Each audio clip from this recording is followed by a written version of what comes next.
प्राथमिक तौर पे पिछले 2 दिन और उससे पहले 5 दिन पहले 2 दिन प्रदेश भर में अच्छा रेनफॉल हुआ है। जहाँ जहाँ हमारे पास पहले ही फ्लड एंड ड्रॉट की अपडेट्स थी, सरकार द्वारा 450 करोड़ का प्लान बनाकर ऑलरेडी नए पंपिंग सेट्स, पाइपलाइन और इस तरह की व्यवस्था बनाई गई। मगर कई ऐसे एरियाज अब निकल के आए हैं, चाहे वो नए नेशनल हाईवेज़ की वजह से, जहां वाटर लॉगिंग आई है। डिप्टी कमिश्नर्स को हिदायतें भी दे दी गई है कि इमीडिएटली साइट विजिट कर वहाँ पर भी पंपिंग की व्यवस्था बनाए। मेरे संज्ञान में भी 4 जिलों में कई ऐसे गांव आए हैं जहाँ पर पानी की निकासी रुकी है, और ख़ास तौर पर लो लाइन एरियाज़ के अंदर, जो कि ना तो हमारे या आपके हाथ में है। नेचुरल ग्रेडेशन से वो पानी का फ्लो वहाँ जाकर कोई आज से नहीं, हिस्टोरिकली रुकता है, मगर वहाँ भी सरकार पंपिंग सेट्स लगा रही है और तुरंत पानी को निकालने की व्यवस्था बना रही है। कोई और ऐसी चीज़ आएगी तो एडिशनल फंड्स डिप्टी कमिश्नर्स को देने पड़ेंगे। तो पीछे भी हमने 20-20, 30-30 लाख रुपए दिए थे, आगे भी उससे ज़्यादा व्यवस्था भी हम करेंगे कि कहीं भी किसी के जान माल का नुकसान ओवर रेनफॉल की वजह से ना हो। तो काला साहब, आपराधिक गतिविधियाँ लगातार बढ़ रही हैं। आपने देखा कि DSP को किस तरह से हत्या कर दी गई। अगर कलायत की बात करें, पीछे गोलियाँ चली, तो क्या बताए? देखो, जो घटना मेवात के अंदर हुई बड़ी दुखद और निंदनीय घटना है। एक ऐसे एरिया के अंदर जहाँ पर माइनिंग का कंप्लीट बैन है, वहाँ छोटे छोटे ऑपरेटर्स पत्थर की चोरी निरंतर करते आए और पीछे भी सख्ती के साथ उन पर कार्रवाई हुई है। मगर अनेक ऐसी लिंक रोड्स हैं जो इंटर विलेज राजस्थान और हरियाणा को कनेक्ट करती हैं, और उन सड़कों को एक एक को मॉनिटर करना, क्योंकि वो कच्ची पगडंडियाँ सी मोटरेबल रोड बनाई गई हैं, मुमकिन नहीं है। मगर उसके बावजूद भी पुलिस की स्ट्रेंथ को आने वाले समय में मेवात में और बढ़ाने का प्रस्ताव भी है और बढ़ाने का काम भी किया जाएगा।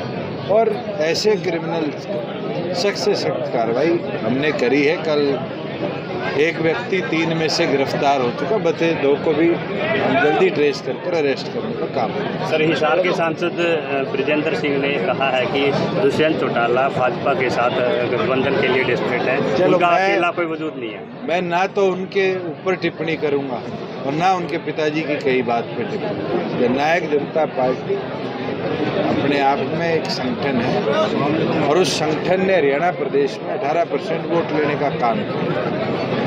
कौन कैसे चुनाव जीतता है ये तो 2024 में फिर देख लेंगे। सर, MSP के लिए जो कमेटी बनी है, वहाँ पर संयुक्त मोर्चा के किसानों ने जाने से मना कर। मैंने तो कल सौभाग्य था कि जो त्यागी जी, कृष्ण गोपाल त्यागी जी, भारत भूषण त्यागी जो इसके मेंबर बने, उनसे मिलने का मौका मिला और उनने स्वयं ये कहा है कि अब हमारी जिम्मेवारी बड़ी है और हम और एक्सपीडिशियसली इस जिम्मेवारी को निभाएंगे भी। तमाम ऐसे सेक्ट्स जो फार्मिंग से जुड़े हुए हैं, केवल मात्र नॉर्थ के ही नहीं, पूरे देश भर के, और उनसे चर्चा कर जल्द सेंट्रल गवर्नमेंट को अपनी रिपोर्ट देंगे। मैं ये मानता हूँ जैसे ही रिपोर्ट आएगी उसके बाद ऑब्जेक्शंस क्लेम्स होंगे।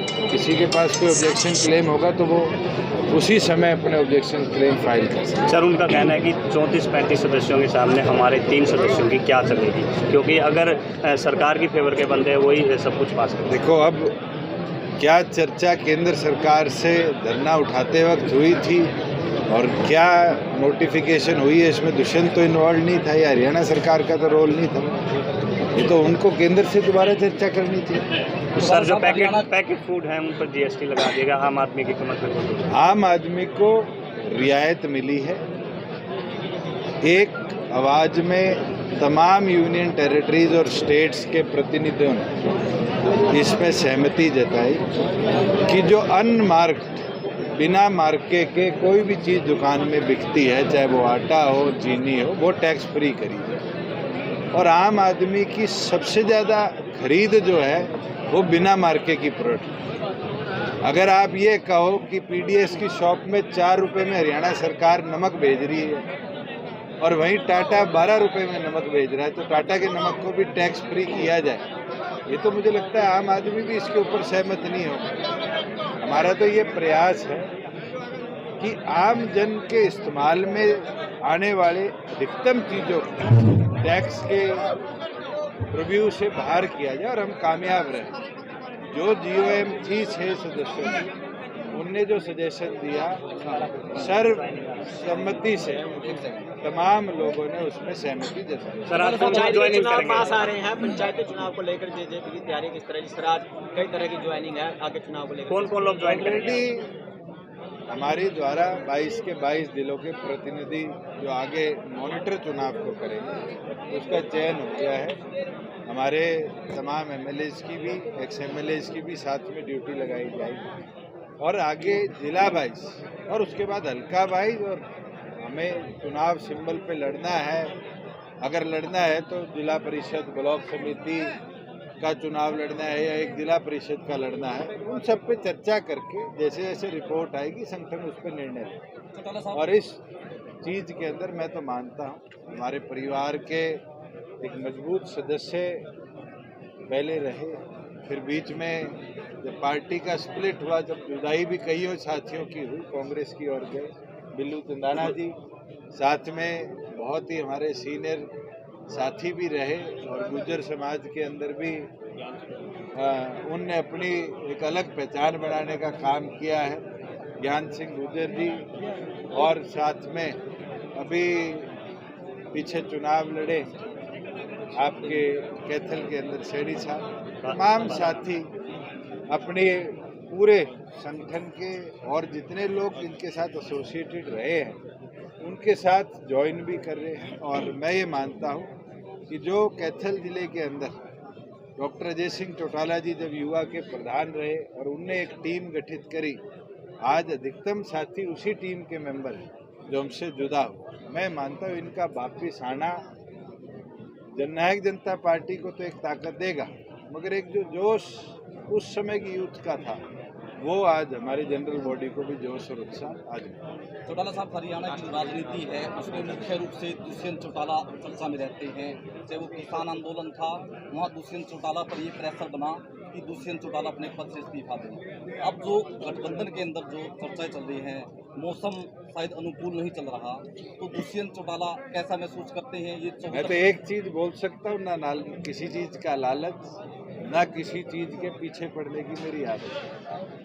आज के दिन संगठन ने मेरी जिम्मेवारी लगाई, हम चुनाव में गए, हम जीत कर आए, सरकार में हिस्सेदारी हमने ली, उस हिस्सेदारी के साथ प्रदेश के विकास को और कमेरे को कैसे ताकत दी जाए उस सोच के साथ काम किया। और आज नतीजा है, चाहे वो एमएसपी आज 13 प्रोडक्ट्स पे देने की बात है, बुढ़ापा पेंशन 2500 है और आगे और बढ़ाने की बात है, 30% महिलाओं को डिपोज में रिजर्वेशन देने की बात है, 50% महिलाओं को पंचायती राज इंस्टीट्यूशन में रिजर्वेशन देने की बात है।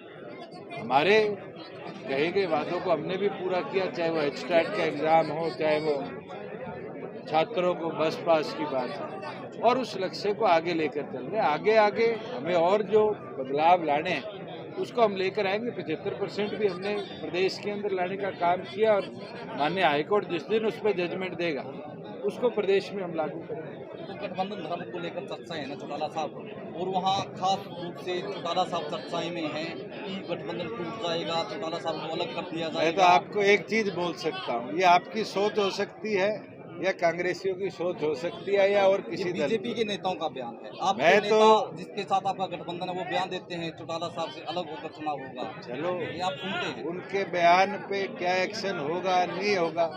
गठबंधन तो निगम चुनाव से पहले भी टूटा था, आपने तोड़ा था, हमने तो नहीं तोड़ा। वो तो अलग अलग चुनाव लड़ने का फैसला लिया, वो फैसला वापस आप भी मतलब होगा। आप हमारे को बीजेपी मैं एक चीज बोल सकता हूँ कि हमारा विजन क्लियर है। हरियाणा की जनता के लिए हमने काम करना है और उसको आगे कैसे लेकर जाया जाए, इसके अंदर संगठन का एक साथ। दुष्यंत चौटाला की छोटी उम्र है, बड़ा बोझ है राजनीतिक।